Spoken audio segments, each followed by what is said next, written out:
প্রিয় দর্শক, আমি শ্রুতি খান চলে এসেছি টক্স বিডি নিউজ চ্যানেল থেকে আপনাদের সঙ্গে একটি গুরুত্বপূর্ণ খবর শেয়ার করার জন্য।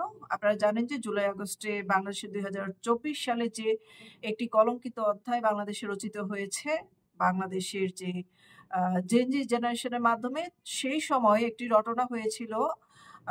আপনাদের যে তথাকথিত একজন উপদেষ্টা আছেন, আসিফ নজরুল স্যার, তিনি বলেছিলেন ভারতের বিরুদ্ধে যে ভারতের 25 লক্ষ ভারতীয় আহ, আহ, যারা মানে ভারতীয় নাগরিক বাংলাদেশে বসে নাকি $5 মিলিয়ন উপরে বাংলাদেশ থেকে টাকা নিয়ে পাচার করে নিয়ে যাচ্ছে, এখানে বসে কাজ করছে, বাঙালিরা কাজ পাচ্ছে না।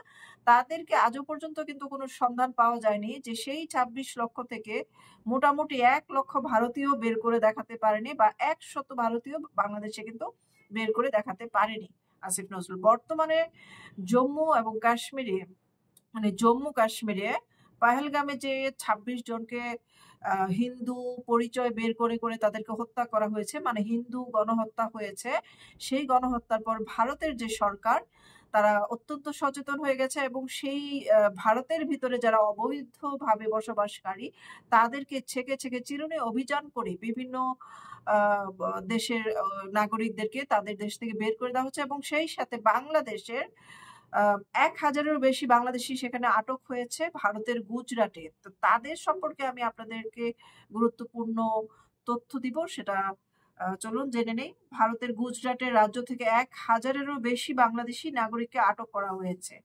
তো গতকাল শুক্রবার যে রাতভর রাজ্যের আহমেদাবাদ ও সুরাটে যৌথ বাহিনীর অভিযানে তাদের আটক করা হয়। গুজরাটের স্বরাষ্ট্র প্রতিমন্ত্রী হর্ষ সাংঘভির বরাতে press trust of India, PTI ও হিন্দুস্তান টাইমসের তথ্যটি জানিয়েছেন, এবং আমি যে খবরটি উপস্থাপন করছি সেটি তথ্যটি নিয়েছি বাংলাদেশের চ্যানেল ইন্ডিপেন্ডেন্ট থেকে। খবরটি প্রচার হয়েছে আজকে 26শে এপ্রিল 2025। প্রতিবেদনটিতে বলা হয়েছে, গুজরাট পুলিশের নেতৃত্বে special operation group SOG, crime branch, anti human trafficking unit AHU এবং স্থানীয় পুলিশ ইউনিটগুলো সম্মানিতভাবে অভিযান চালিয়েছে। অভিযানে গুজরাট থেকে 1000-এরও বেশি বাংলাদেশিকে আটক করা হয়েছে। এর মধ্যে আহমেদাবাদ থেকে 890 এবং সুরাট থেকে 134 বাংলাদেশিকে আটক করা হয়েছে। আটকের মধ্যে নারী ও শিশু রয়েছেন। গুজরাটের স্বরাষ্ট্র প্রতিমন্ত্রী হর্ষ সাংঘভি বলেন, গুজরাটে বসবাসরত অবৈধ অধিবাসীদের পুলিশের কাছে আত্মসমর্পণের নির্দেশ দেওয়া হয়েছে। এই নির্দেশ উপেক্ষা করে রাজ্যে অবৈধভাবে বসবাসকারীদের যে আটকের পর নিজ দেশে ফেরত পাঠানো হবে। একই সঙ্গে অবৈধ অভিবাসীদের আশ্রয়দাতাদের বিরুদ্ধেও আইনি ব্যবস্থা নেওয়া হবে। গুজরাটের এই মন্ত্রী আরো বলেন যে আটককৃত বাংলাদেশিরা গুজরাটে আসার আগে ভারতের বিভিন্ন অঞ্চলে অবস্থান করেন, সেখানে তারা জাল নথি ব্যবহার করেছিলেন। গ্রেফতারকৃতদের মধ্যে অনেকেই মাদক চোরাচালান ও মানব পাচারের সঙ্গে জড়িত। গুজরাটে এই বাংলাদেশিদের কার্যক্রমের বিষয়ে বিস্তারিত তদন্ত আরো গভীরভাবে করা হবে, এবং তাদের অপরাধ যদি পর্যবেক্ষণ করে কারো সত্যতা পায় তাদেরকে জেলেও দেওয়া হতে পারে, আর যাদের সত্যতা পাবে না তাদেরকে বাংলাদেশে ফেরত পাঠাতে পারে।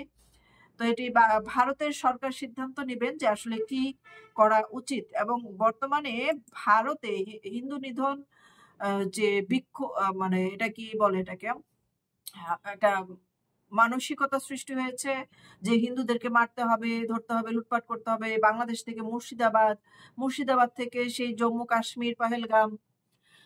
তো আমরা এই হিন্দু বিদ্বেষের ছড়াছড়ি দেখতে পাচ্ছি, এবং নরেন্দ্র মোদীর প্রতি বিশেষ করে যে নেগেটিভ একটা চর্চা দেখা যাচ্ছে।